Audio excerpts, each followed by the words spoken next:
to Margaret that I do not have a PowerPoint presentation, but instead I had shared a link.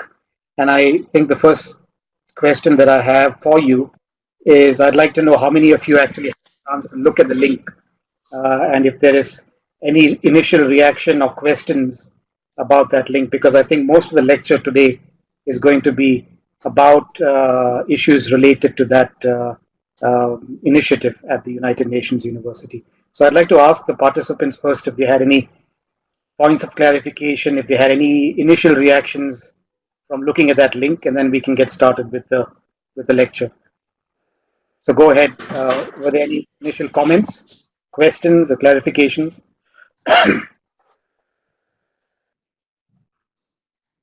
So maybe for the participants, you will have to put your hand up, and then I will enable your microphones so that you can talk, or you write your comments at the chat box.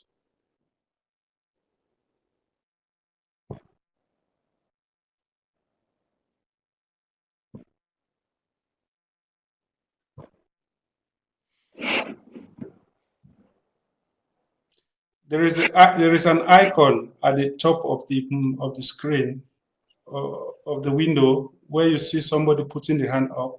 If you want to talk, please click on that icon, and then I will enable your microphone for you to talk.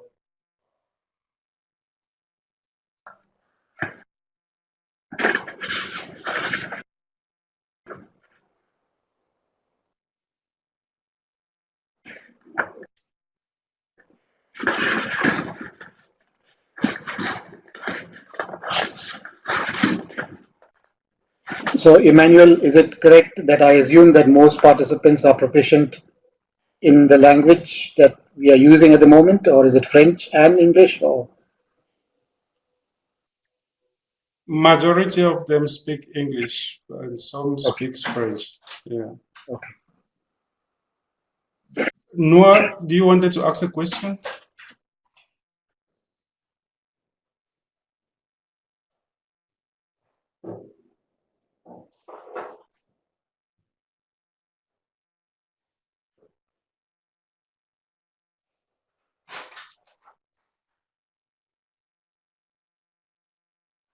So we are getting the first reaction from Vincent. He said he looked at the link some days ago, and the Nexus concept was new to him, and he could not understand much. Okay, so that's the first initial reaction from looking at the link. Okay. Anything else? Maybe another couple of observations, or maybe one more comment from another participant. That's a very good point, and I appreciate that very much.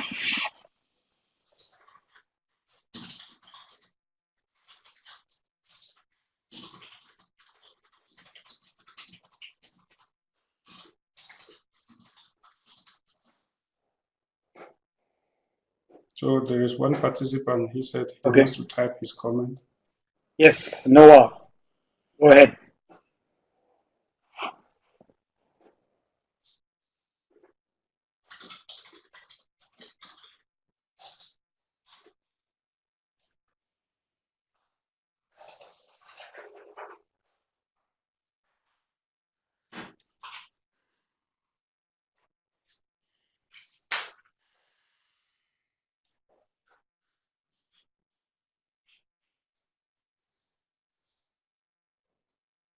Okay, Noah just made his comment. He said he looked at the link, but the link to policy is not very clear.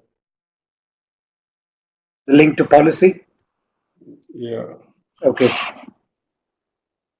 And he's requesting if you can expand. Excellent. I think those are very. Is somebody else typing? Falaye is typing. And Kone says it's interesting. Can you expand on the? He found it very interesting.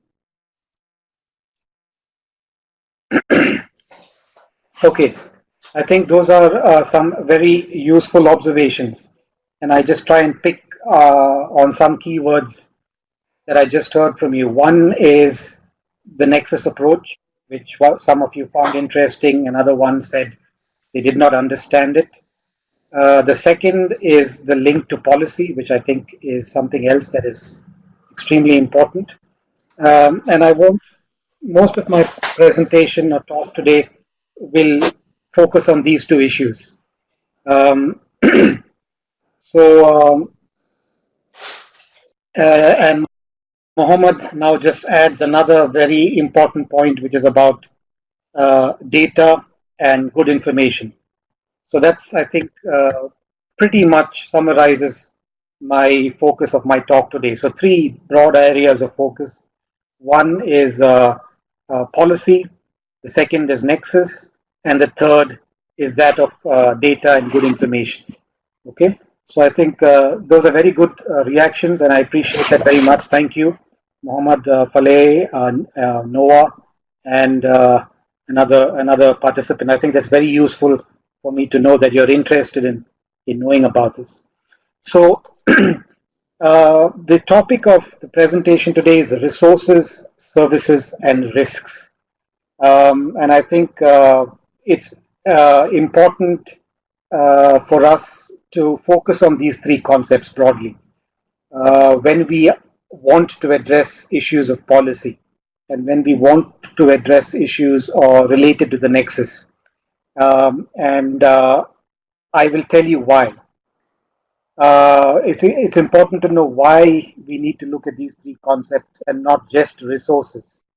So my assumption is, although Emmanuel told me very quickly, my assumption is that most of you are biophysical scientists. Is that correct? There are few social scientists, very few. Most of them are either geographers or geologists or hydrologists or soil scientists. Is that correct, Emmanuel? Good. Yes, that is correct. Chemistry, we have physics students, we have geography students, we have environmental science students. Thank you.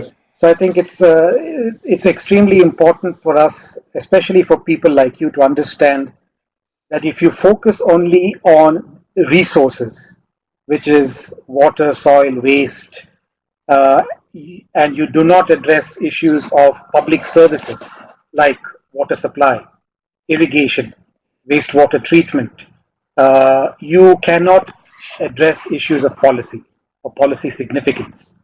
And that is basically why I've introduced the second topic or the second concept, which is services. You need to look at water, soil, and waste, biophysical resources, in relation to the services that they provide. Some people call them ecosystem services, social scientists call them public services, but basically these are services that are provided by nature. So a forest, for example, provides recharge of water in a catchment. An aquifer performs other ecosystem services. It maintains the quality of the soil. So you need to understand the connection between resources and services. That is extremely important if you need to understand the connection to policy. Now, why is that so? It is important to understand this link because people pay money to use services. Water that comes from your tap for your shower or for your kitchen, you normally have to pay a fee. The wastewater treatment plant that manages your wastewater or your solid waste, you also have to run it based on the fees you pay or the taxes that the government collects to maintain that plant. So it is for this reason that you need to understand the link between resources and services. Because if everything was free and you didn't have to pay anything at all, then you don't need to worry about anything. You don't need to worry about resources at all. You can just go on using the forests, you can go on using water in an unlimited way. But the moment you start putting a price on it, then you put certain limitations on how much people can use, on how much they can waste, how much extra they can use, what kind of uses they can put water to. So this is the reason it is important for us to understand the link between resources and services. The third concept that I've introduced in the topic of this talk is that of risks. Now, as biophysical scientists, you're all, I'm sure, very familiar with risks like a drought, a risk like deterioration of water quality, a risk like a forest fire, a risk like rising temperatures. All of these are biophysical risks. But you need to understand that when you look at services and not just at resources, there are also other types of risks. And those risks are not limited to biophysical risks.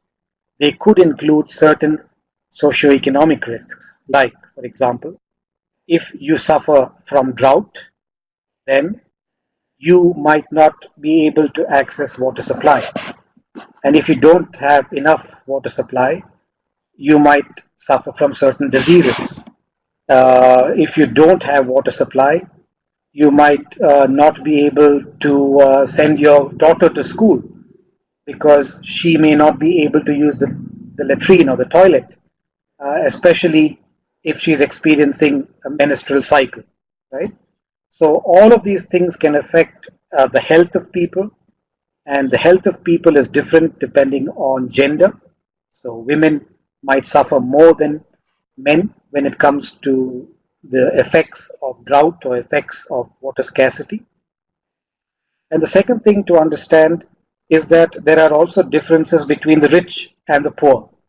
So when there's a drought and when there's a water crisis or a water shortage, usually the richer community or the richer people in a community can afford to get access to private sources of water, and they might be able to manage risk better when compared to people who do not have adequate assets or adequate resources or adequate income. They might not have any other option but to suffer the effects of a drought. So these are institutional risks. These are socio-economic risks, right? And I think it's important for us to understand that just as a drought is a very serious risk, there are also a number of socio-economic risks. And when we look at the biophysical and the socio-economic risk together, then we are in a better position to make better policy. Okay. Now this is where the Nexus approach comes in. Now the Nexus approach is innovative, and the Nexus approach is extremely useful when we try to understand the interconnections between the biophysical and the socio-economic. You see, I'm not familiar. I'm not sure if how many of you have heard of an approach called IWRM. Maybe you can raise your hand, and then Emmanuel can tell me how many of you, out of a class of 25, have heard of integrated water resources management. If you heard of it, can you please raise your hand, and then Emmanuel can tell me a quick hand count.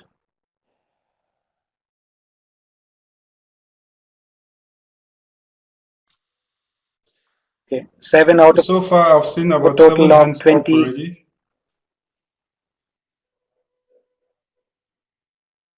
I see more hands are coming up. Okay. So we have about 8 hands already. And what is the total? Even 9 hands. Yeah, 8 hands have. And what is the total class? The total number of participants. The total class is 26. So that's 9 hands up. So some of you have heard about integrated 10. So 10. almost half, but not yet half. But that's good.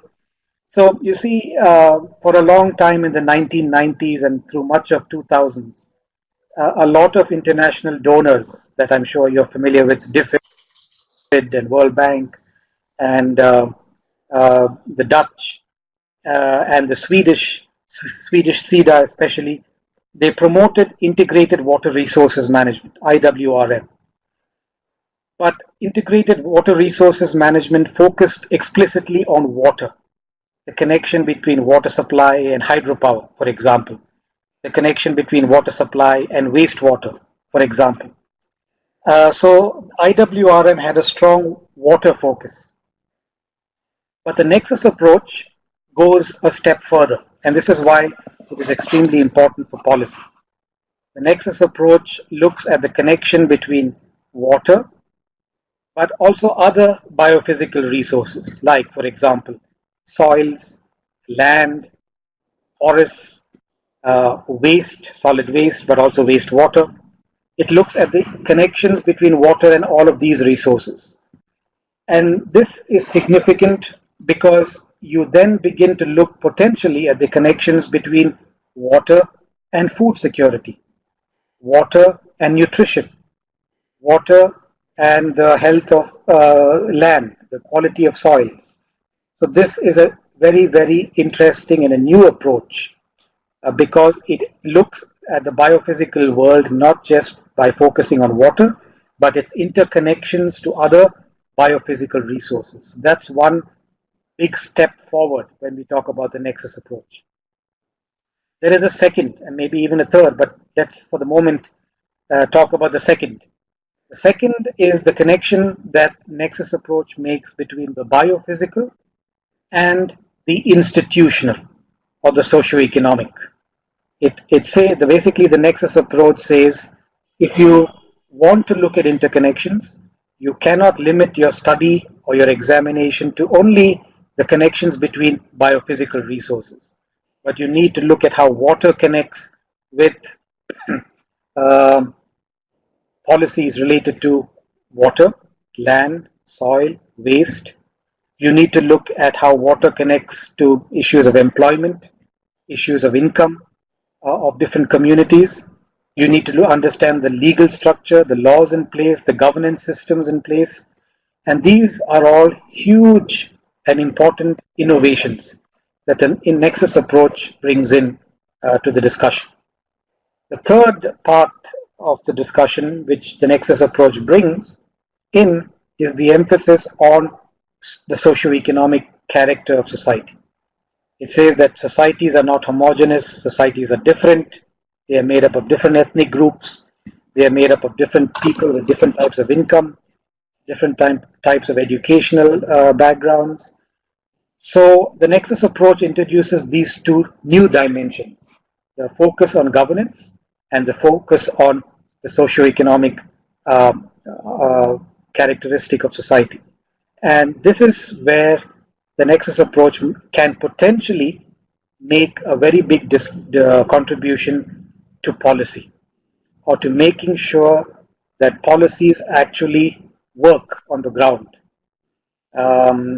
And this is the first part of the lecture that I think I want to draw a line under and say, okay, this is the first section of the presentation that I think you need to understand well.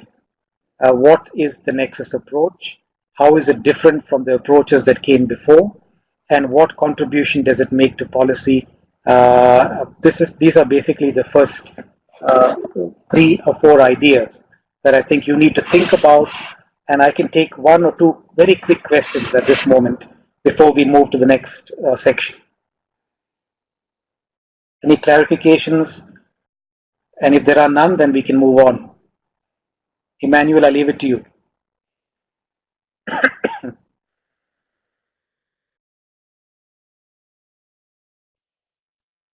Okay, are there any questions? If there are questions, you can either raise your hand up and activate your microphone for you to talk directly, or you write it below at the chat box column.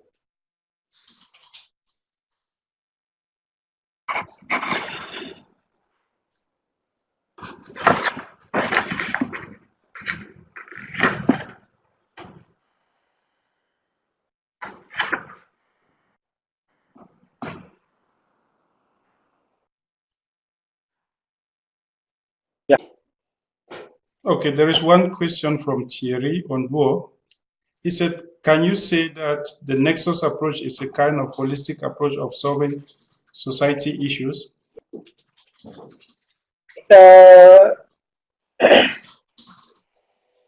It is, yes, I mean, I would say generally it is correct to say it is a holistic approach. But then some people would argue that IWRM also was holistic. So it's a little, I think we need to be a little more careful about the language. I think it is, yes, in general, it is a holistic approach. Um, but I think what distinguishes the Nexus approach uh, from other approaches is that it tries to uh, look at the trade offs between different aspects of management, because the Nexus approach basically argues there is no perfect solution to anything. Solutions are always trade offs. And I give you maybe one example so that you understand what I mean. So you see, Emmanuel, can you hear me properly? Just want to check if everybody can hear me. Good. I give you a very, Yes, I I give can you a hear very you. simple Yes, I example can that hear most you. people like to use or hear because it does not come from environmental management. So let us assume that you are a father and your wife goes into the hospital to deliver your baby, and at the last minute the doctor comes out of the operating theater and tells you as the father that you have to make a very important decision because your wife is in a very critical condition. So you have to make a decision: should I operate to bring out the child alive, or should I operate to save your wife? There is also a chance that both of them may survive. But at this point, you have to make a choice. It is a very crude example, but I think this example is something that maybe all of us can understand very easily. When a husband is called upon to make that decision, he is confronted with a trade off. The trade off is, what should I do? Should I prioritize my wife's life more, or should I prioritize my child's life more? Both of them are valuable to me, but I need to prioritize now. I can't say I want both because the circumstances are such that I have to make a choice. So that process of thinking about what are the possibilities, what are the options in front of me, is is a function of many different factors. It could be a cultural factor. I want to save the child because it is a boy child. I want to save the child because it is a girl child. I want to save the child because it is my first child. I want to save the child because it is my third child. Or it could be economic factors. I want another son. Or it could just be emotional, purely emotional reasons. I want this because it's my first child. Or I love my wife so much that I could have a child later, so it doesn't matter. I prioritize my wife's life over my child's life. I just give you this example so that you understand what the meaning of a trade off is. Because in the Nexus literature, a lot of people use Nexus trade offs in a way that is very difficult to understand. But it is basically a very simple idea, a very simple concept to make you understand that everyday decision makers in irrigation departments, in forest departments, in ministries of water in Africa or in Asia or in wherever are confronted with trade offs. Should I charge a subsidy for this? Should I tax you this? Should I give water for free? Should I give land for free? What should I do with my energy? How should I pay for my infrastructure operation and maintenance? A lot of very important choices that decision makers have to make, and they are confronted with similar trade offs. So, the trade off is the single most important distinction between the Nexus approach and all the other approaches that come before it. I think this is the point that I want to make to Odu, because he says there are many dimensions, there's a holistic approach. All that is very true. But at the end of the day, if somebody asks you what is the distinction, what is so different about the Nexus approach, it is this: the Nexus approach introduces a political dimension into the study of um, environmental management. It says that all choices are choices that are a function of politics, economics, culture, history, and decision makers do not always make the best choice, but they make the most um, useful choice under those circumstances. And this is why it is important to understand that the Nexus approach is actually closer to reality, because it tries to understand that decision making is not about making the most efficient choice or the most equitable choice, but it's about making the most reasonable choice given the existing set of circumstances that a decision maker is confronted with. So I think this is the most important distinction, and I think uh, this is something that I think it will be useful if you think about. There is a lot of literature on this. You can get on the web, and I'm sure Emmanuel will help you with a lot of readings and literature on this, and you can do that later on. So I think that's my answer to those to the two questions that were raised now. I'd like to proceed uh, now to the next section of the presentation, which is if we think that we need to study trade-offs, then how do we actually do it in a way that can inform policy? And this is where there is two new concepts I want to introduce to you. One is the concept of monitoring, and the second concept is that of modeling. All clear? Everybody understand? Can hear me clearly?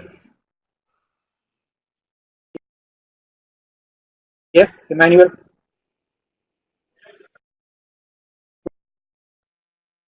Good. Yes, I can So hear now you, we and try also to the participant operationalize he the said Nexus approach. yes, so It they is can nice hear to you. talk about the Nexus, but what is it? How do we actually operationalize it? And here there are two important concepts to be clear about. One is how do we monitor the Nexus approach? And the second thing is how do we model it? How do we model these interactions between the biophysical and the institutional, the biophysical and the socioeconomic, between water, soil, and waste? How do we do that modeling?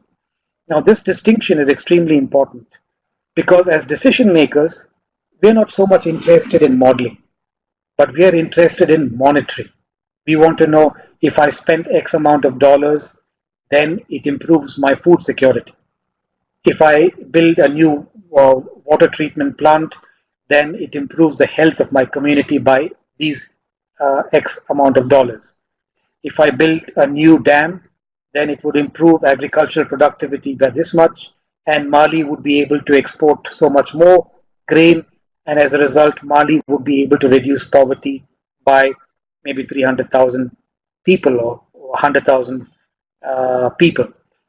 Monitoring is extremely important because governments want to know if I did something, if I built a dam, if I spent some money, if I built a wastewater treatment plant, if I built a um, water supply plant, it had an impact on people's lives. It had an impact on productivity of the soils. It had an impact on agriculture. But the modeling part of it is what a lot of academics are interested in. So if you go to universities, if you go to research institutes in Africa, or if you go to universities in America or Europe, a lot of people are not interested in monitoring. Scientists are very interested in modeling, you see, and modeling is very intoxicating. It's like a drink. The moment you have a little bit of a drink, you want to have a little more and a little more and a little more, and then most scientists are locked up in a room and they are cut off from reality.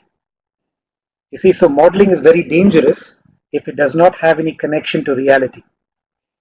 And what do I mean by that? So, for example, if I'm developing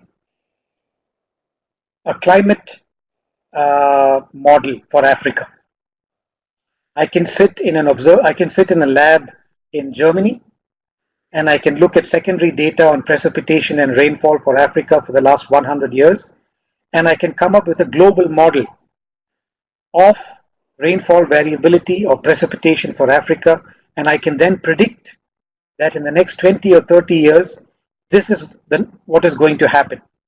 These are the kinds of droughts we're going to have. This is the kind of infrastructure that you need to build to prepare for those droughts. This is the kind of land use planning you must have to mitigate against food insecurity.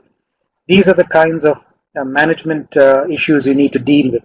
These are the kinds of laws you need to write and prepare so that in 15 years, when there's a drought in Mali or in other parts of Africa, people would not suffer.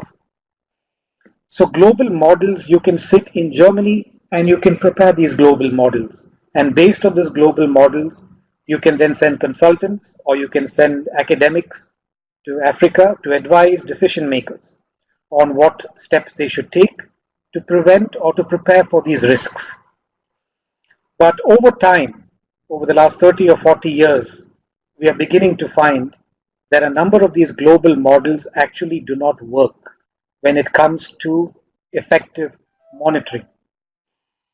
And the reason for that is that most of these models are not close to the reality on the ground, in the sense that uh, the models have not been properly checked for whether these global models actually apply on the ground. So, for instance, if you have a global model that looks at Tanzania, Africa, Tanzania, Ethiopia, and Malawi, and you predict certain changes, when it comes to actually looking at land use planning or decision making at the level of, say, one district in Tanzania, a lot of the findings from these global models might actually not be very useful because they have not been localized, they have not been downscaled to understand the micro reality on the ground. And without that, decision makers find it quite useless. Global models are a good start, but in themselves, they are not amenable to local decision making. So, this is why we started working with the Nexus Observatory at UNU, the United Nations University, which is the link I sent you. And we started looking at issues of data and information. And we started saying that if we have global models, then that's good. But now let us sign agreements with ministries in Africa so that we get them to sponsor PhD students to come to Germany and do a PhD with a German university. And in the process of that, they will collect data from their local areas in Africa, Ethiopia, or Tanzania, and they will downscale those models so that those models are ready to use by decision makers in Africa. So, this is basically what the observatory tries to do. It looks at four different types of issues. One, it looks at collecting all the existing models that for a particular issue. So I gave you one example of only drought, but there are other types of models for other types of issues. For instance, there are models of deforestation, there are models for land use planning, there are models for carbon sequestration, there are all sorts of models.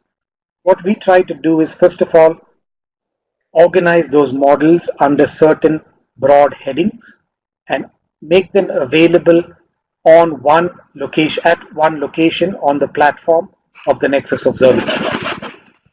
The second thing that we try to do is that we look at getting data from particular areas in Africa, and we try and downscale those models using the local data from different parts of Africa. Um, and to do that, we need to we need to make innovations in the methods or in methodologies. So, for instance, innovations to do with ArcInfo, GIS software. We have to make a number of changes and a number of innovations in the methods or the methodologies for downscaling. So, when that is done, we collect those methods. And the last part of this is how do you translate this, these methods or these results from our analysis for use by decision makers. So here we do two things. One is we run online courses like this one, where we train people on specific aspects of um, the Nexus approach, on different aspects of downscaling global models. We train them on that. And the second aspect, which is part of the capacity building part, is that we try and introduce participants to innovative methods. For instance, the use of composite indices for land use planning, composite indices for hydrological planning. And if you look at some of the literature that you will find on the Nexus Observatory, there are some examples of complex or multi-dimensional models that we've developed. So basically, the Nexus approach offers a platform where all of this can be done from start to end, where you can engage researchers, organize data, organize models, and do research in a way that it can contribute towards the needs of decision makers on the ground. So for this, we sign cooperation agreements with ministries, and we have agreements signed with ministries in Tanzania, in Ethiopia. For this, we do online training courses, we do workshops in the region. So all of this is part of the Nexus Observatory initiative because at the end of the day, what we want to do is we don't want to only do modeling. We want to do modeling so that the modeling can actually make us do better monitoring. If you do monitoring without good models, you don't have good monitoring. If you do modeling without robust engagement with decision makers and policy, then you don't have good models. Then you have only models that you can write scientific papers about and you can sit in your labs and you can go on writing papers and teaching students. But those models have little impact on the ground in terms of improving water security, in terms of improving food security, in terms of improving people's livelihoods. So, a number of people ask me, well, there are two types of students. One type of student is not interested in reducing poverty or improving food security. They just want to do modeling. And they just want to do modeling because they like to do modeling and they don't want to change the world. Then there is a second type of student, and I'm hoping a number of you out of this 26, at least 10 of you are interested in making a difference, in changing things on the ground.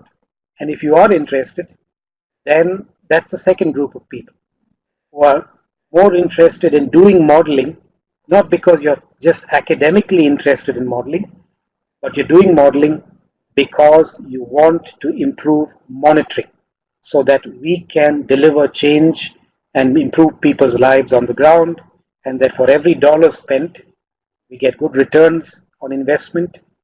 People can experience a better standard of living, and that's the reason why we do monitoring. And monitoring is always guided or based upon robust and strong models.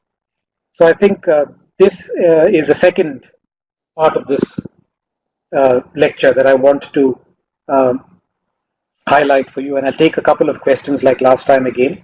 So just to highlight, this particular section said, if you want to take forward engagement with policy, and if you want to engage with the Nexus approach and operationalize the Nexus approach, then we need to do two things: make a distinction between modeling and monitoring.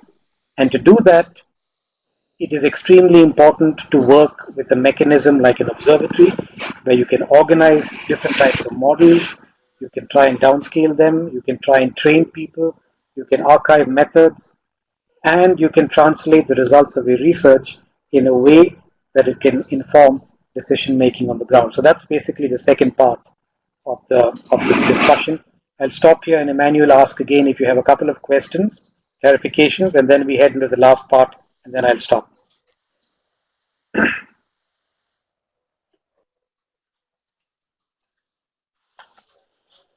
Okay, thank you very much. And now the floor is for the participants to ask questions, if there are any.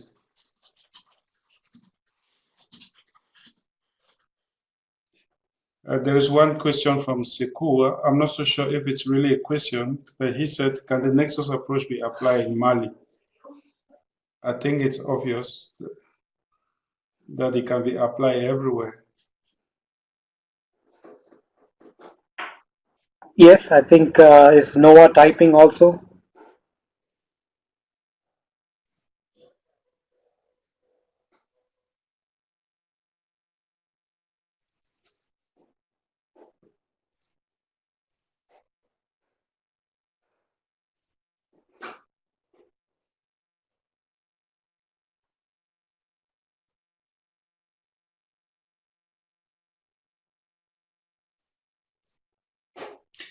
Can we try to see if it's possible to ask a question by using the microphone?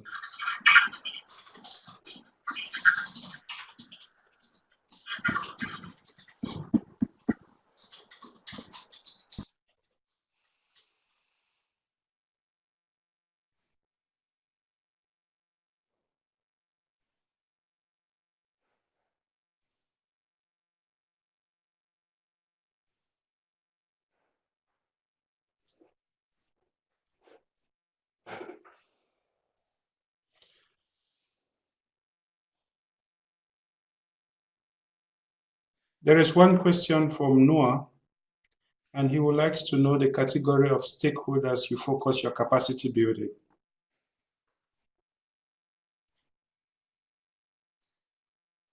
Noah, can you hear me, Emmanuel? Okay.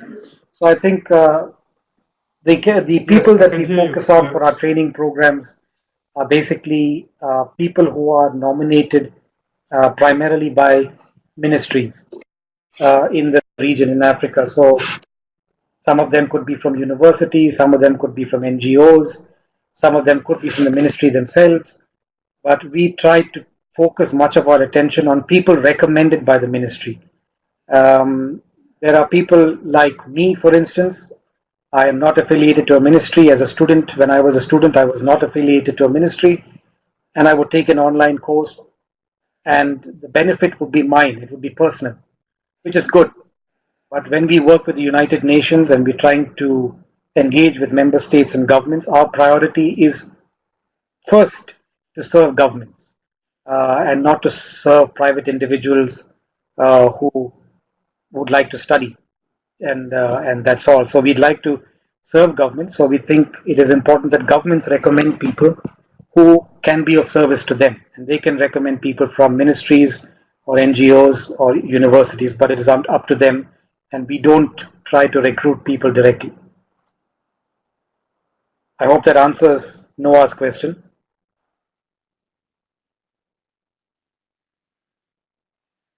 And then I noticed that Ali Sibide has a question about, can the Nexus approach could be a solution for rural area water scarcity? Yes, I think definitely it can be. But again, it's important to be clear. What is the Nexus approach? It's about trade-offs and how you operationalize that concept of trade-offs in your local area is going to determine how effective you are with dealing with the problem of water scarcity. Emmanuel will maybe be of help and can recommend some readings and some online course material and textbooks that we produced at UNU in Dresden. And I will be also happy to share some links with Emmanuel, who can forward it to you later on, about case studies and examples of work we've done, and some of which is in Africa.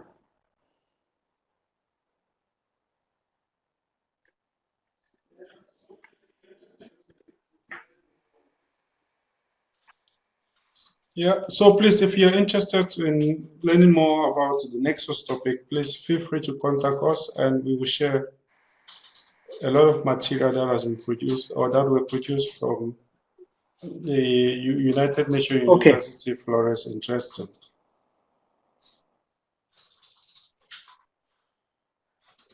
There is one question from Ondua. He said, what do you think about the problem of data quality issue in Africa and how do you handle it?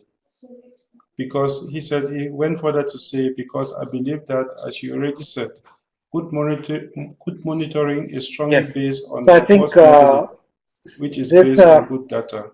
This issue of this is an important question. I'm glad you asked. Very good question. So it's important to understand um, an issue first. You see, many people assume that if you have data and perfect data, you will be able to come up with perfect solutions.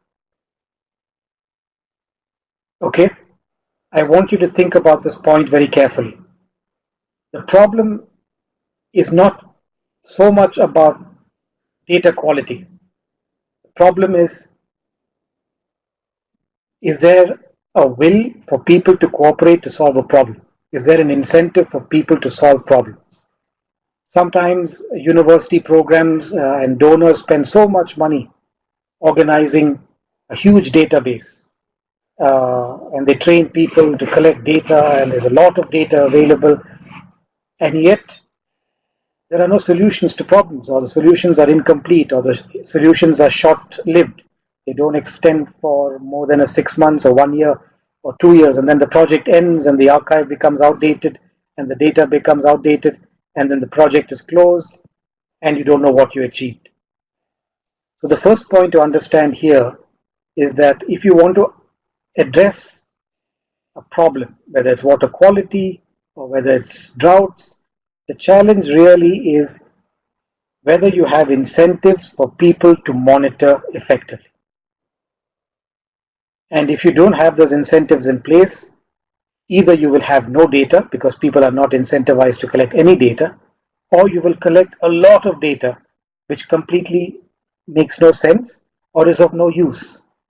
So data quality is important, I'm not disputing that, but I think an even bigger concern is what are you going to do with the data? Are you in a position to use that data to make better decisions? And if the data is indicating something else needs to be changed or improved, are you in a position to make those changes? And monitoring should be able to show us that as a result of these management changes, these are the kinds of changes that happened at the level of a community. Food security improved, water security improved, water quality improved, and this is a very important part of monitoring and evaluation, which I'm sorry to say has not received much attention yet. And I think it's important for us to think about it. Data quality is important, but do we have the mechanisms in place to do something with the data that we collect? Then there's a question I think that's been asked by about climate information. Can you please read it for me, Emmanuel? I can't see that anymore. Somebody asked about climate information.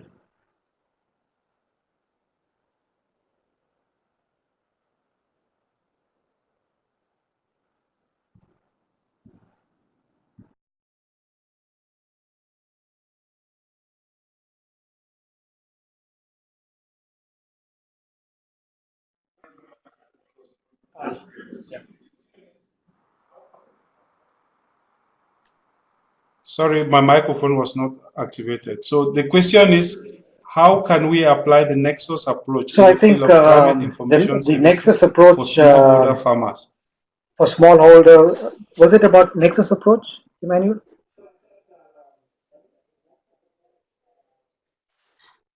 Okay.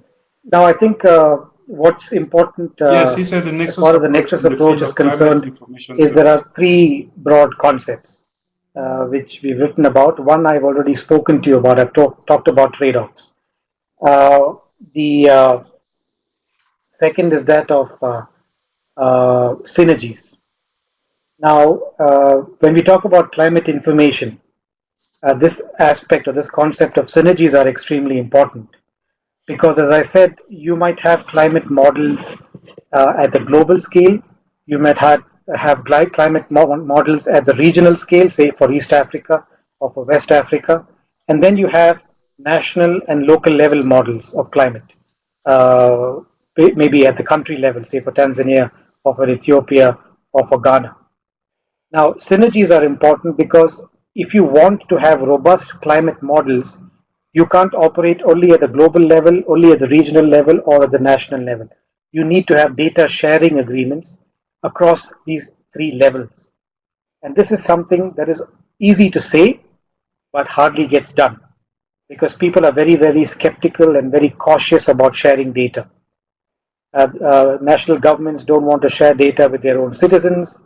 National governments don't want to share data with other governments in the region. And national governments in Africa are quite reluctant to share data with governments or universities or institutes in Germany, for instance. How do you get people to share data across regions, across borders is a big challenge that we face. And I think by applying this concept of synergies, it is possible for the Nexus approach to start looking at ways in which this can be done. And I want to give you maybe one example of what I mean by a synergy. So, for example, if you have, just give you one example from Central Asia. You see, Turkey shares a border with Iran, and Iran has Turkey has a number of dams on the catchment of these sources of water in Iran. So now, when Turkey wants to supply water, it normally has its own climate models that it uses to make decisions on when to open the gates of the dam and when to close the gates of the dam. And for a long time, Turkey did not share this information with Iran, but it only told them that this is the information we have, and for the next 3 months, we're going to have X amount of rainfall, and therefore, we'll only be able to provide you with this amount of water. And so they made decisions unilaterally, and Iran had to live with it because it did not have access to any other information. It didn't have information because it was information that only Turkey had for its own use. But then, I think 10 or 15 years ago, because of remote sensing, Iran now begins to get data and information about the status of water resources in the catchment areas of Iran. And it found out that actually there is a lot more water available than they were told by the Turkish people who are located north of their border. So because of the huge advancements in remote sensing and in GIS, it is now possible for governments all over the world to access information and data. And so secrecy is not possible anymore. Secrecy is very difficult to exercise. Before, you could be secretive about what resources you had, you could be secretive about what information you had. But now a lot of this information on environmental resources especially is publicly available.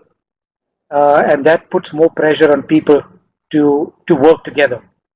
So the implication of this for climate monitoring is that you don't necessarily have to ask governments to work together because the donors already have the information. So using that information, donors can now come up with donor or funding agreements in a way that incentivizes regional governments to work together. So, for example, if Ethiopia is building a big dam on the Nile River, and that dam is going to affect water flows into Tanzania and Uganda and Eritrea or wherever, donors can then already start drawing up agreements for water sharing among multiple governments because it already has the information about what kinds what amounts of water are available across different seasons. And it can draw up the cooperation agreements in such a way that governments do not have any other choice but to work together so that they can get a share of the waters of the Nile River. So I think this is one good example to show how remote sensing can actually be used in a very creative and a very innovative way to force people to establish energies and to work together to solve a number of global problems such as water scarcity in East Africa. And then, Emmanuel, there was another question by Anatsia.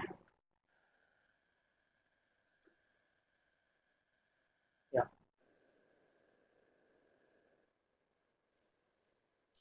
Yes, there was another question from Anastasia, and she wanted to know that if you can please tell more about I would like to recommend two projects for you to look at. You will be able to find a lot of the information on these projects on the internet.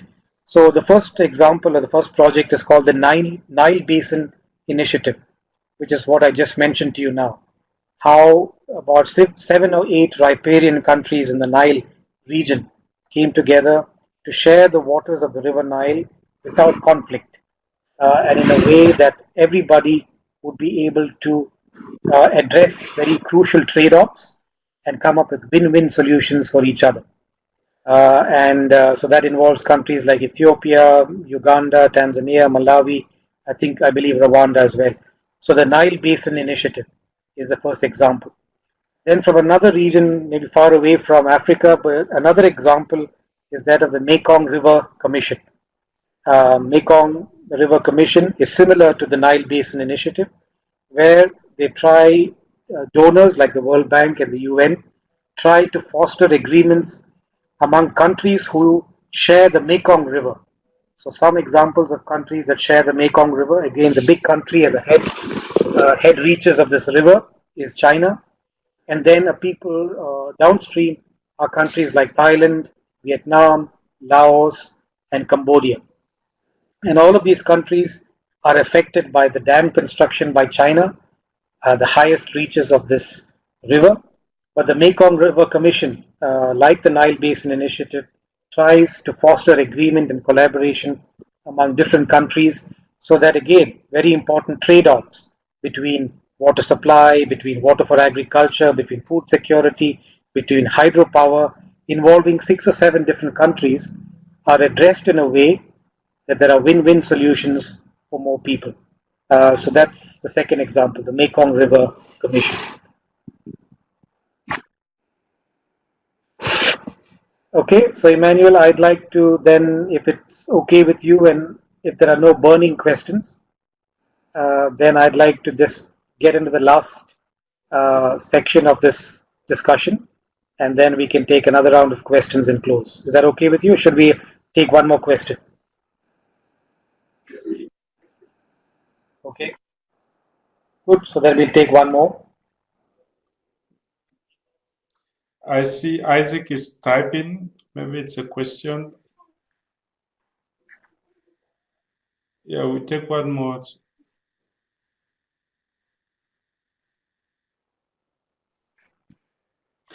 Okay, his question is about how do we have access to continue this study after this course? I think this is more or less directed to you, not because if it's about the online summer school, the respective webinars will be made maybe available share on the my online email platform. address with you, and I don't know if Matthew, or you do already have that, yeah? Emmanuel, I think you've already shared that.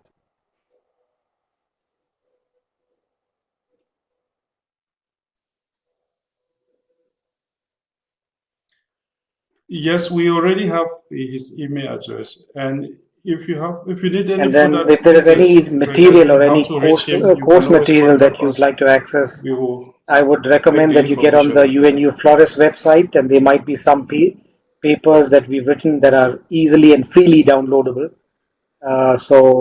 Again, Emmanuel has those details of UNU Flores in Dresden.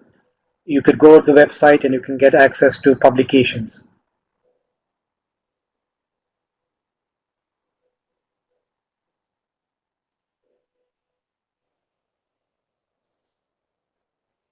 Okay, so the last Okay, thank you. I segment think of we can my presentation is really about um,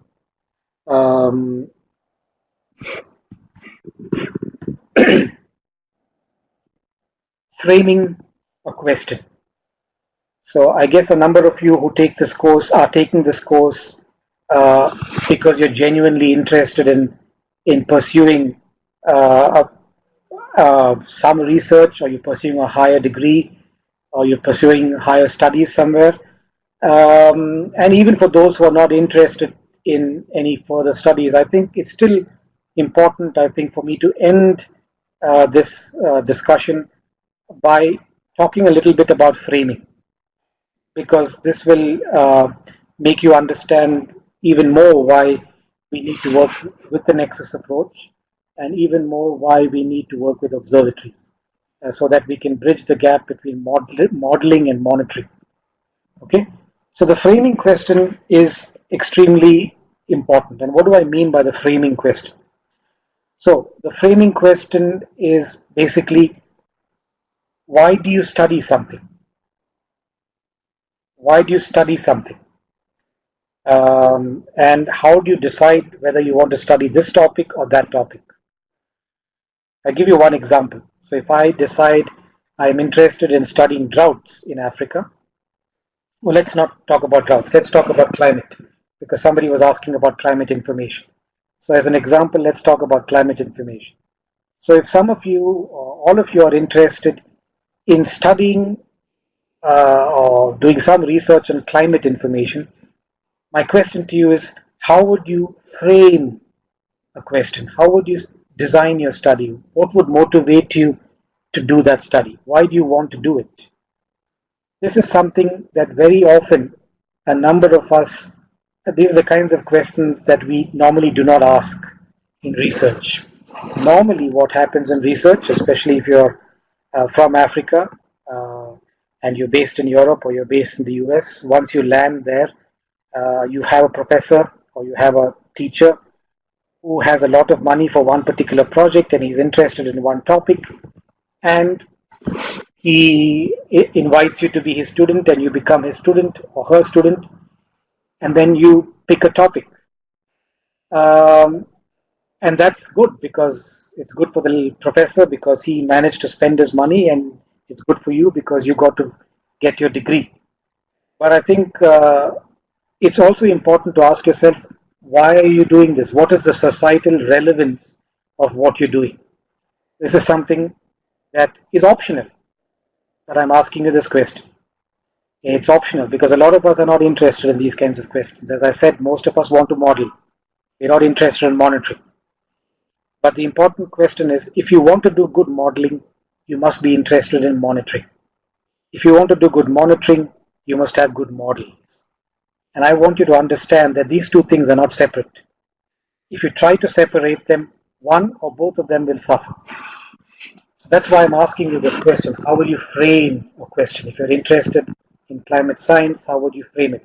I don't expect you to have an answer to this question, but I want you to think about it in closing this discussion, because this is the kind of questions that we get asked over and over again when we are in ministries, when we are in universities. A lot of us say, I did a study.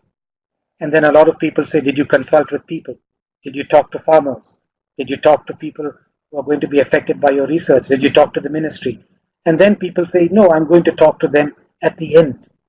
I want to finish my study, and when I'm done with my study, I will go and talk to farmers. I will go and talk to people, and I will share the results of my research with them. And if they have some comments, I'll incorporate the comments that they have, and I'll do my work. And hopefully my work will become even better. But my question to you is, it is important for you to do this at the beginning of your research, not at the end. Because if you do it at the end, it is over. There is nothing much that you can do. And when you do research like that, normally what happens is you have certain studies, you have certain theories, and you confirm those theories. You confirm those studies. Very rarely do we disagree, because if we disagree with the big body of literature, then maybe we cannot graduate. Or if we disagree with the existing literature, then maybe it becomes too tough for us to finish our thesis. So the danger with not engaging with reality is that you tend to confirm and confirm and confirm what already exists. So nothing new is being generated by your study. And the time and the money that you're spending on a degree or on further studies is of no use to anyone. See? So the framing question is important, and this is why the idea of an observatory is important. For a long time, people thought that if you're an academic or you're a decision maker or you're a donor, you can decide the research questions and you can decide research priorities, and then you will get colleagues in Asia or colleagues in Africa to do the data collection for you. And then you will be part of a team, but you will only collect data to confirm what somebody already has formulated. And the last 30 or 40 years has shown us that that approach to international development actually results in poor outcomes in terms of food security, in terms of water security. We need better models, we need better infrastructure, and without better models and better infrastructure, we are not any closer to finding solutions that improve people's lives. So the idea of an observatory is to say that the formulation of the research questions will be done jointly. It will not be done only by scientists. It will not be done only by scientists far away from the area where the research is supposed to be stored. Rather, the research questions will be designed in collaboration and in cooperation with partners on the ground. And the research results that come out of the research have to feed into decision making processes and structures on the ground. Now, this is a huge change from the way in which we normally do research and normally do capacity development in Africa or in Asia, because we are saying that if you don't have engagement with stakeholders on the ground, then you are further away from robust solutions to real world problems like drought or water quality or deforestation. And why is it so important that we should do it now? It is even more important that we should do it now because we moved from the Millennium Development Goals and we have now what is known as the Sustainable Development Goals. The reason why we have these goals is because clearly the environment isn't getting better. The environment is actually getting worse. And in some parts, it's getting really bad. So there's a need not just to have another set of goals, but there's also a need to change the way we've done business, both in academia, in donors, and in governments. Something's not working. And so we've got to change the way we do business. And by working with place-based observatories, like the one that we try to establish at UNU, we are trying to introduce new ways of finding solutions that would be able to address problems on the ground. And in doing that, we are making a huge innovation. But for us to continue with that innovation, we need more and more people like you to be asking new questions and not be confirming the old solutions because they clearly haven't given us the desired results. So I think I want to end this part of this discussion by asking you to be motivated about and ask you how you can make a contribution to this discussion in an African context, because that's an area that I've been working on a lot over the past several years and will continue to work in going forward. And if there are any of you who are interested in working with us in the future, then I'd be very happy to engage with you through Emmanuel. So please do reach out. And I think I would like to end this section now here and see if there are any questions before we end. Emmanuel, thank you.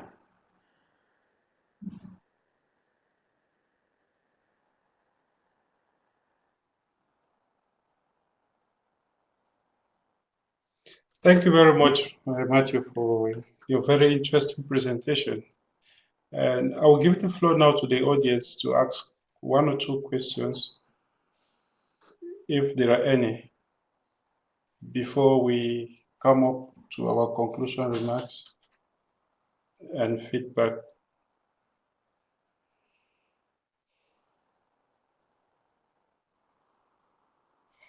There is one question from Ali, and he said, it is important. Okay, what he's saying is that your presentation or what you're saying is very important, but most of the time the decision maker do not listen. I think it's a good question that how can we do Ali is asking me. I think it's important. Very good question. And I think the answer to that is a very personal answer. Something, Ali, that you should think about yourself. If you want people to take you seriously, then you should be at the right place at the right time. So affiliation is extremely important. So if you think, and I'm not going to encourage you to talk to government as an individual, because no matter where you are, in Africa or Asia or America, governments don't normally talk to individuals. They talk to groups of people, organizations, NGOs, development banks, universities. They talk to people like that. They don't talk to individuals. And if you want to speak as an individual, then you must become a politician, or you must end up in a court and you must fight a civil rights case. That is the only way you can do this individually. But if you want to do something in terms of engaging decision makers, then the only way you can do that is by affiliation. An affiliation with an entity that can engage government. And that's why it's important for you in your personal journey, Ali, to try and see, given your personal interest and a concern that you are extremely interested in, try and find out who you can affiliate with to make to convey your message and to make it heard by people who make important decisions about that particular issue. So if I can ask Ali, is there a particular issue you have, a concern that you have, and then we can think about a decision maker or an entity that you could engage with very quickly. You have a particular concern or an environmental issue that you think needs to be addressed, and what would it be? Ali, very quickly, you can type it.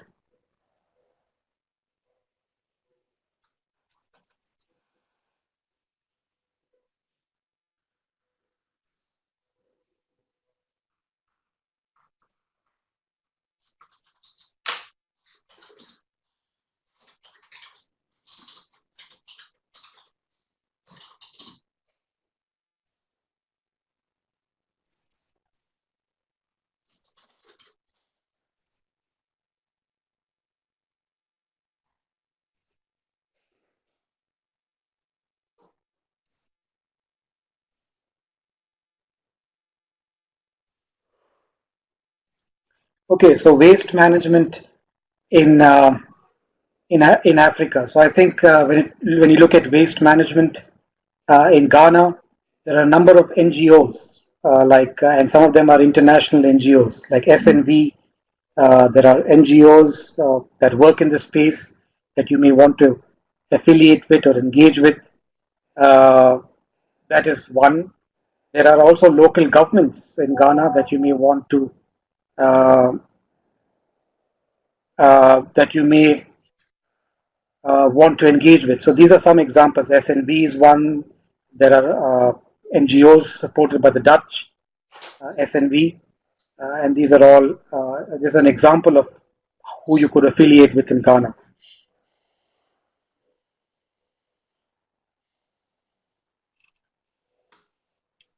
So yeah.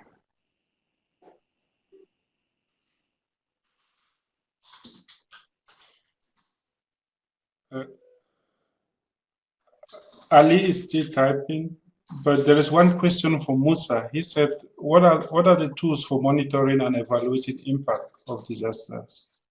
I don't know if it's related to your monitoring. Yeah, I mean, one monitoring tool that we worked a lot with for disasters is that of a composite index. I type it so that you know. Or index.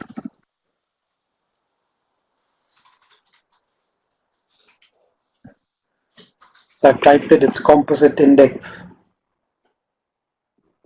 So that's a tool that incorporates data from the biophysical side, the socio-economic and the institutional side, and it is done based on piloting on the ground. So researchers work with decision makers on the ground. They improve and constantly reform and improve the models, and then they try to make improvements so that the models can support robust monitoring of different risks. And the risk that we've been focused on is that of drought.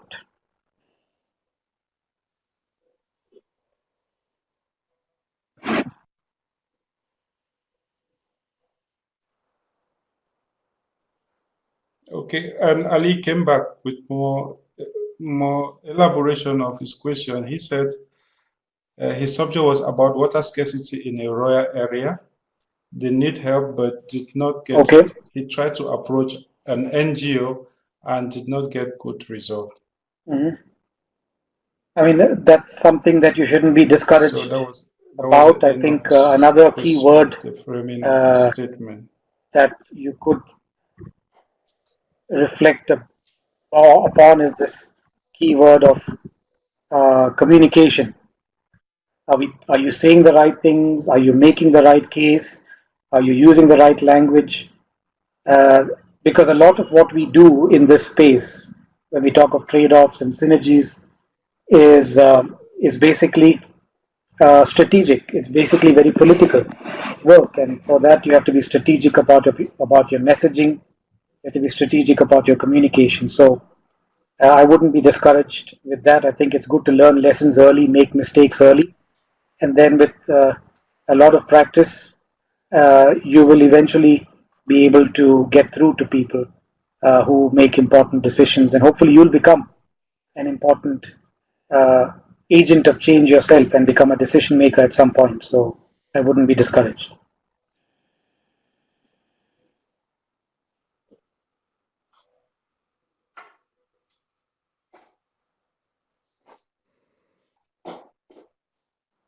Okay, there's another question from Noah, and Noah wants to know if you have any prospect for applying the Nexus to solve energy access issue, especially with focus on So it was promoting solar, right? Solar. the adoption of clean cooking in sub-Saharan Africa. And what was before that?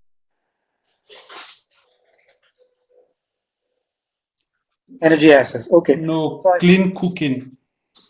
yeah. Yeah, energy. Yeah, I mean, I think, yeah. see, He these said are, I energy can't give access you specific answers. The only thing I can say is, without any yes, I mean, specific. um, Yeah. theoretically, that sounds like a very good idea. And this has really been the focus of my talk today. If you really want to find out, you've got to provide context. You've got to frame the right question and then get the data verified and validated and valorized. And then you will know whether clean cooking works in sub Saharan Africa or not. But if you ask me over a telephone call while I'm sitting in Germany, I would say, yeah, I think it would work. Clean cooking for sub Saharan Africa is great. But do you have the right set of incentives? Do you have the right set of technologies? Do you have the right set of skill sets? Or do you have trained people on the ground? To make this happen is something that only we can find out by engagement with people who make decisions, people who make decisions about technology, resources, and and financing. And that's why I'm saying this whole idea of framing is extremely important because we have to change the way we do business. We can't ask questions and then very quickly find answers. Sometimes those answers take a long time, trial and error, pilot testing, getting it wrong, trying it again, get a better model, make changes to the model. And then over a long period of time, when you have engagement with a lot of people over a long period of time, you're finally in a position to answer this question.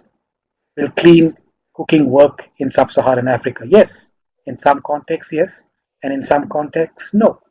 Because the situation is different, the conditions are different, right? And so that's um, my whole appeal to you. Think differently, frame differently, and if you don't do that, then we will continue to repeat the mistakes of the past. Okay, I, Emmanuel, I see. I think his question was more directed towards your research work. Yeah, I think his question was more directed towards your research work because he further elaborated that your research has been rotating mostly around water. I Are mean, there most of other my areas that work you are interested has in been, conducting when it research, comes to the or it's Nexus only approach, has water been related? focused on wastewater and reusing wastewater for agriculture, for food production. So that's been my focus. But I know there are other areas that we need to get into, and we need to broaden the focus. And there could be other areas, but again, how you frame it is extremely important because not all questions on all problems can be formulated using a Nexus framework. And so you have to be very careful about how you apply these concepts of synergies and trade offs to frame a question. And that sometimes is dependent on your creativity.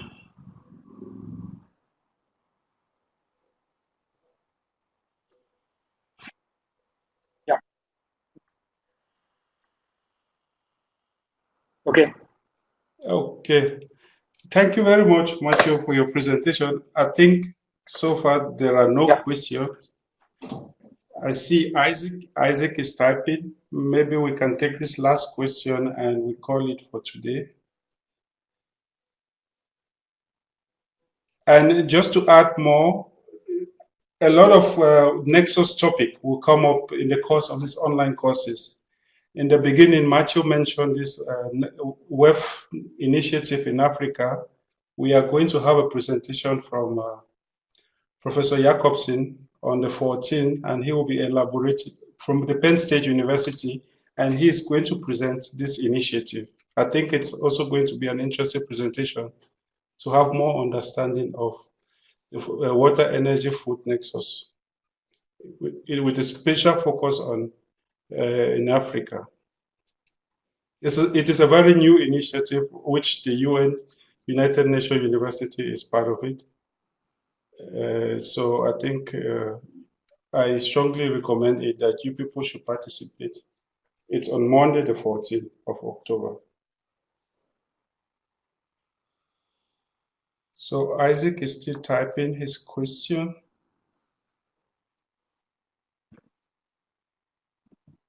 Okay, we already started receiving thank you messages. Ondua said thank you for the insightful presentation and answer given to the questions.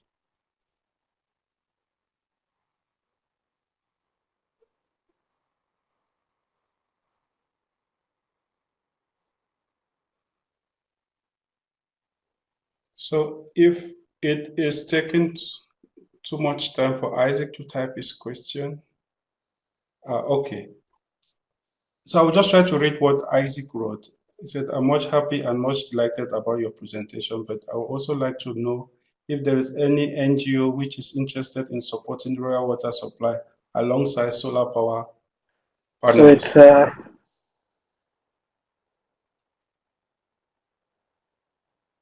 what was that? It was rural water supply, right?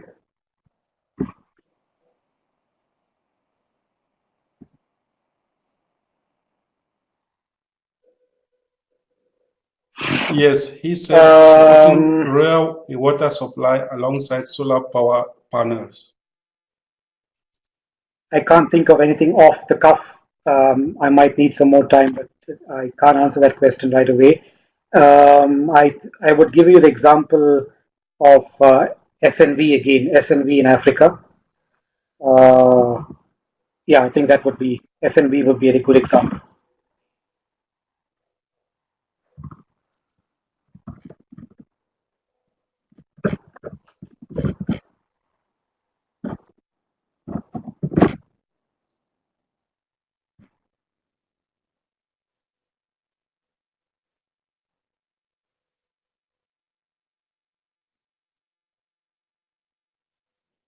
Okay, then thank you very much. And also thank you very much, Matthew, for the presentation. I think there was a lot of information. We learned so much. So what I can conclude from your presentation is that the take-home message will be that there's a direct link between monitoring and modeling. You can separate them. Both of them go hand in hand. And also the second take-home message is that framing of the research question is very important. So these are very key information that we have learned today. And like I earlier mentioned, we have many of such Nexus topic that will be coming up in the course of this online summer school. So thank you very much for your insightful presentation and also for your so time. much. We're so happy to have you, and we are happy that at the end also everything went so well. So sure, thank you, and thank you all to the participants for your time, and good luck with the rest of the summer school. To have you again present. Okay. Yeah, bye-bye. Bye. Thank you very much. Well, so we will continue. Yeah, bye-bye, Matthew. See, bye. So we are going to continue with our next agenda, the next item in our agenda today, which is to introduce the participants to the introduction to the reflective review peer assessment. But before I proceed, I would like to know if you have any questions so far regarding the technical platform, or if you have any questions related to the quality of the webinars or assessing the platform. Maybe we can help and provide some solutions, while I will try to contact my colleagues to come and introduce you to this reflective review peer assessment platform, to give you an introduction to this reflective review peer assessment, what you should expect from such an assessment.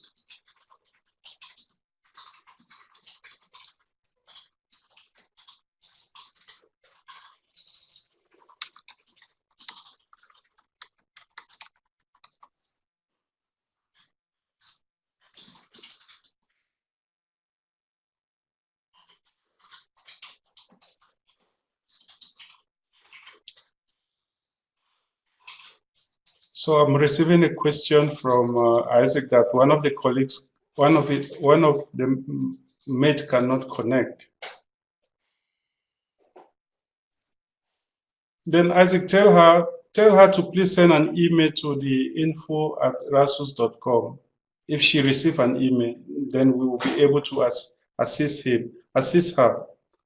She can as well send her telephone number, and we will call her directly to provide her with assistance. For those who are having issues to connect, please write an email to the info@rasus.com, and we will try to provide you a solution as soon as possible.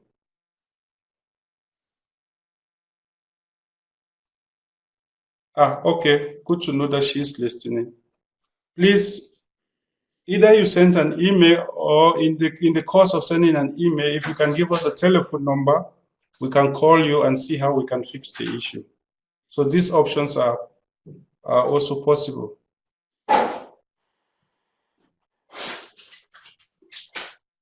Thierry Onduo is asking if it's possible to expand the chatting box.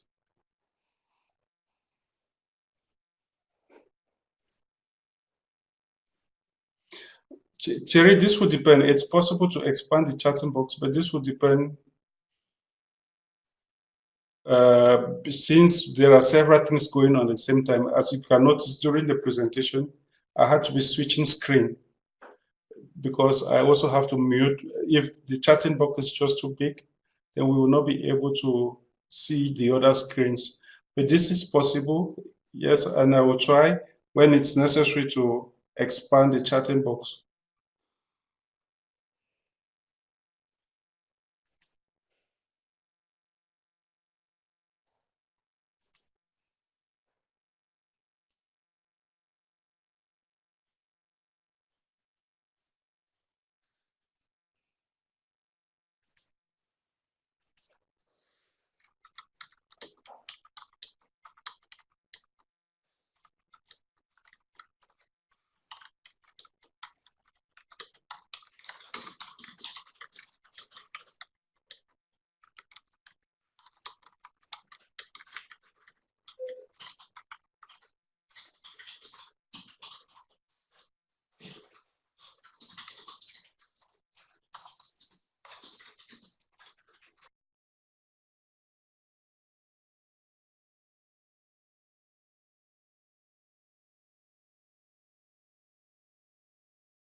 Noah, yes, this is possible. The presentations will be shared because they are all, we are recording the presentation, so they will be shared latest tomorrow with you.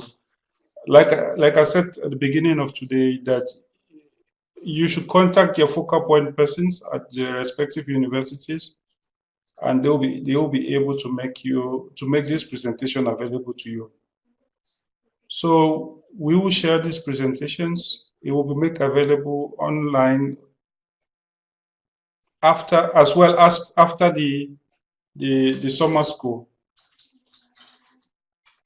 So I have to consult with the team here to see if it's possible to host it online at the same time while the online summer school is going.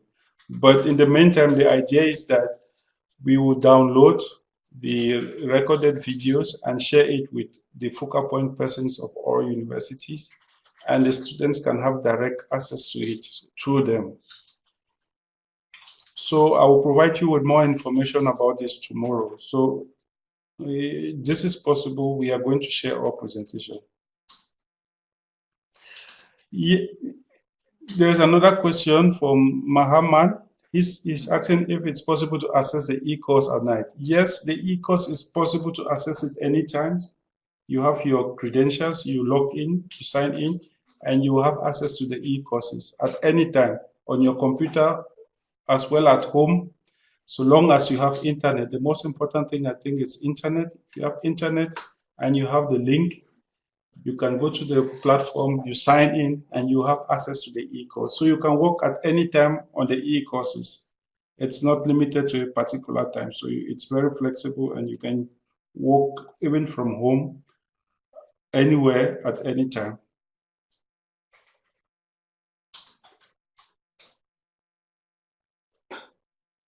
We encourage students to sign in order to access the webinar. I think what you can do is to tell your colleague to contact us, and we can, maybe through phone, he or she should send the telephone number. We can call him or her, and we will try to see how we can assist him. But we encourage students to sign in on the platform, because it is only true when you log in, then we can record your attendance, so that you are, at the end, you should not be surprised why you are not given a certificate. So we strongly encourage all students to always log in the platform, because only through when you log in, we are able to take your attendance. So each time you will sign in on the platform, we will know that you were on that platform. So this is very important. Always log in.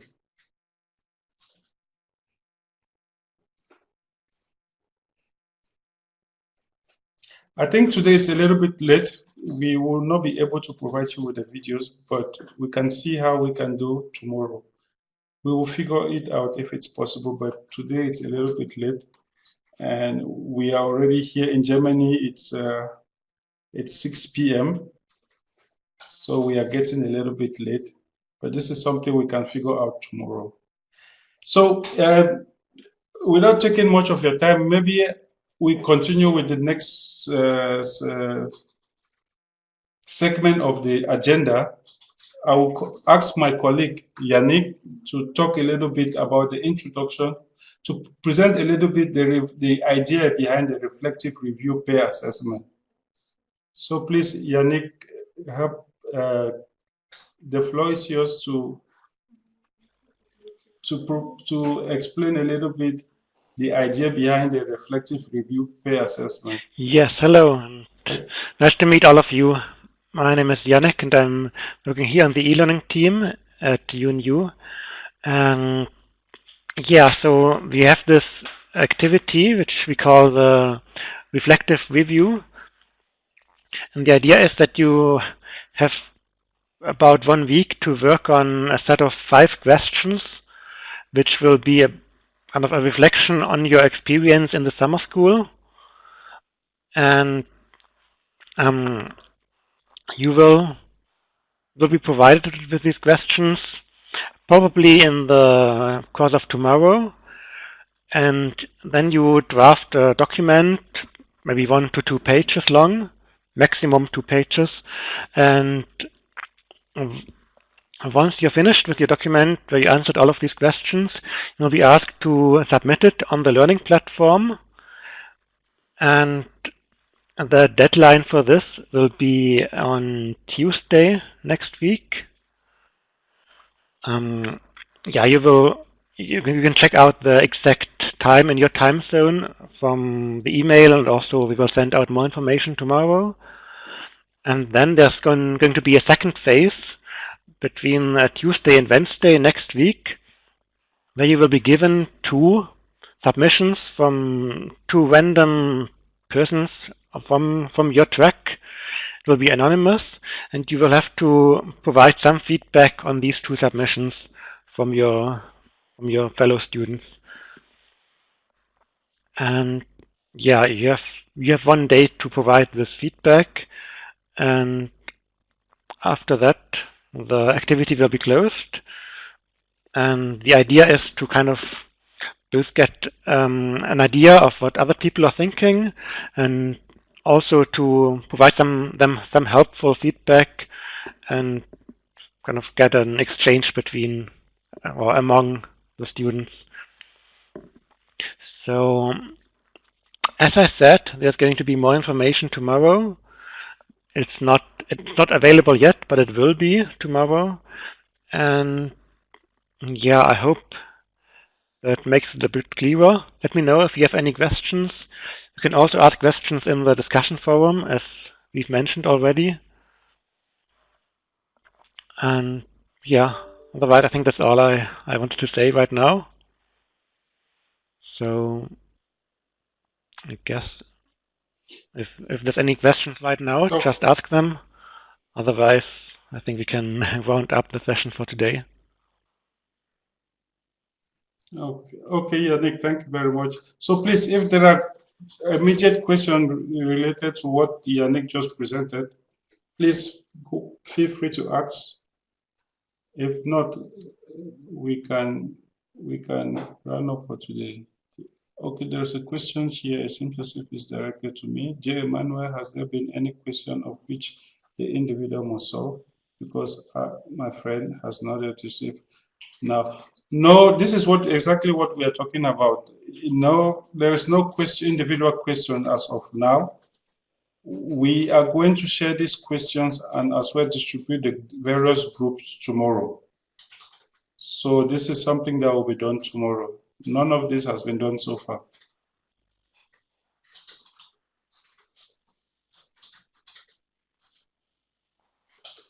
So there is a question, if Yannick, you can explain a little bit more about the reflective review. Yeah. Exercise. So, I mean, I'm not sure what exactly you're asking about. If you have a question that's a bit more concrete, I will try to answer it. But otherwise, okay, about the content. Thank you. It won't be so much about the actual content of the summer school, but more about what you like, reflecting about what you have learned, what you found most interesting, and kind of go a bit beyond the content and more about your personal experience and your personal reflection about your own learning path in the summer school. So yeah, it's not really, I think the questions won't be hard in the way that you have to know a lot of things and you have to be an expert in anything. It's more about just thinking about what you've learned and sharing your experience and so on.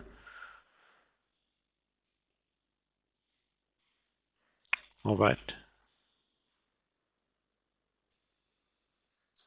So, okay. Thank you very much, Yannick, for that overview. If there are no further questions, then maybe we can call it quit for today.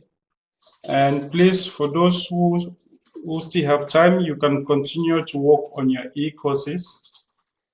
And tomorrow, we will have the opportunity to have the content provider for the e-course in the morning. That is 9 a.m. Mali time. to answer any question related to the e-course itself. And I was reading in the comment section, I noticed that some people have already finished the unit 1 of the e-courses. So they will have opportunity to start to work in their group work tomorrow, or to ask questions related to the content. Also tomorrow, there is no webinar planned for tomorrow. So it will be more focused, there will be more focus given on the e-course, as well as in distributing the respective groups and for you to spend more time interacting with the respective partners. So thank you very much for today, and hopefully we'll meet again tomorrow in the morning, 9 a.m. Mali time, 10 a.m. Algeria and Niger time, and 11 a.m. German time. So once more, thank you all, and looking forward to talk to you tomorrow. So I wish you a nice day and also lots of fun with the e-courses. So I give another opportunity for any questions. If there are no questions, then please see you tomorrow.